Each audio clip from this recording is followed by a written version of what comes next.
Mesdames et messieurs, bonjour. Bienvenue sur la chaîne Les Vraies Nouvelles de l'Humanité FHDT. Nous sommes le jeudi 7 décembre 2018. Gilets jaunes, peuple de France, je vois beaucoup d'invitations de la part de nos politiciens vis-à-vis des Gilets jaunes. À ceux qui sont invités, ne vous faites surtout pas avoir et ne vous laissez pas endormir. Et surtout, ne signez strictement rien, on ne sait jamais. La seule négociation possible avec ces politiciens, sans honneur et sans parole, c'est leur démission en public, rien d'autre.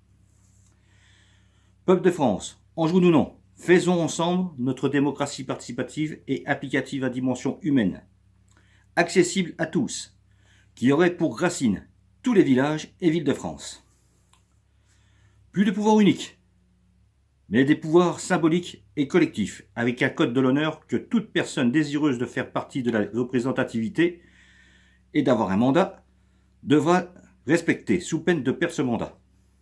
Ce code existe déjà, sous le nom de DUH, pour Déclaration universelle de l'humanité, de ses droits, de ses devoirs, de ses obligations et de ses libertés fondamentales. C'est ni plus ni moins la version de la Déclaration universelle des droits de l'homme humanisée. Voilà. Je comptais bien, avant de mettre un gilet jaune, défendre cette idéologie en me portant candidat à la mairie de ma commune de Nuit-Saint-Georges, là où j'habite, lors des élections municipales de 2020. Ça fait depuis avril 2018 que je travaille sur le sujet pour le faire, à partir d'une maquette travaillée depuis déjà 2 ans. Avec la base, peut-on remplacer cette 5e République par cette idéologie? Oui, c'est possible.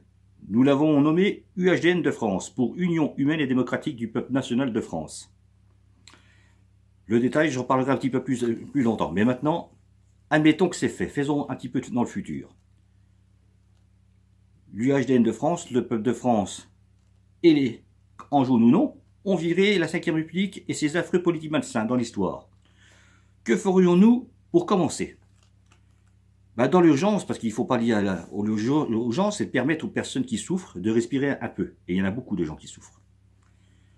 Nous allons remettre l'ISF. Il faut que nous récupérions 10 milliards d'euros dans les 12 mois de cet ISF.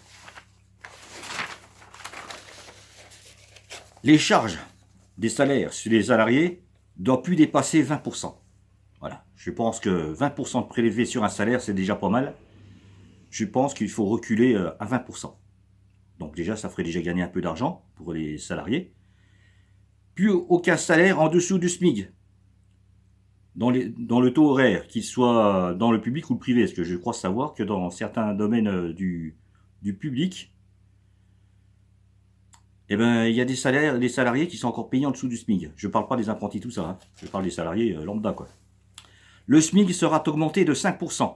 Alors, avec la mesure de ne pas dépasser 20%, plus 5%, j'ai calculé à peu près, pour un SMIC à 35 heures, ça ferait du 300 € net par mois. Les pensions de retraite, en dessous de 1 500 €, plus 10%, et ne paieront plus la CSG.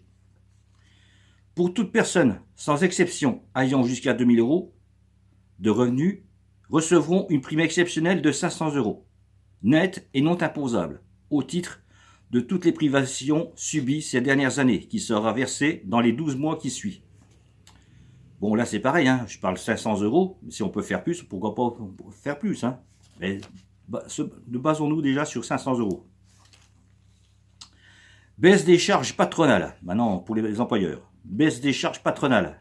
Il y aura une condition, hein, des conditions par contre. Suivez bien. Baisse des charges patronales générales de 5% pour les entreprises indépendantes. Je dis bien indépendantes, pas celles dépendantes d'un groupe. Hein, de moins 1000 salariés. 10% pour les entreprises indépendantes de moins 300 salariés. Une baisse de 20% pour les entreprises indépendantes de moins de 50 salariés. Sauf pour celles qui ne disposent pas de représentativité des salariés. Eh bien d'accord, ceux qui n'ont pas fait les élections, tout ça, nada. Les entreprises de moins de 11 salariés auront une baisse de 30%. Bon, pour les employeurs ayant fréquenté plus de 3 fois à leurs dépens les conseils du prud'homme seront totalement exclus de ces baisses. Qu'on soit d'accord là-dessus. Les patrons voyous, nada. Ensuite, ou en parallèle, hein, si on a assez de monde pour faire tout ça, supprimer tous les privilèges et avantages que se sont accordés tous les ex-élus de la 5e République. Ve République. Je vous rappelle qu'on parle au futur. Hein. Mais également à tous ceux qui avaient tiré les ficelles dans l'ombre durant ces 50 dernières années, et je crois qu'il y a une bonne tapée. Hein. Et il y a beaucoup d'argent qui doit disparaître par toutes ces personnes cheloues. Hein. Donner 100 jours aux ex-élus de la Ve République de faire valoir leur honneur en avouant leurs délits commis pendant leur mandat. Bah oui, hein, il y a peut-être des gens qui auront des remords. On va leur laisser une chance de tout avouer. Demander à ceux qui n'ont rien fait, il n'y a rien à se reprocher, j'espère qu'il y en a quelques-uns, de venir nous aider à bâtir cette démocratie participative. Stopper les privatisations en cours, renationaliser les principales voies de circulation de routes et de fer, et l'énergie aussi. Stopper la montagne d'or en Guyane et le forage des coraux au large des côtes brésiliennes et guyanaises. Le lobbying ou la corruption et l'escroquerie devront être considérés comme un délit de démocratie et une trahison envers le peuple de France et leur nation. Les élus coupables perdront immédiatement tout leur mandat et devront assumer leurs actes devant la justice en compagnie des autres coupables.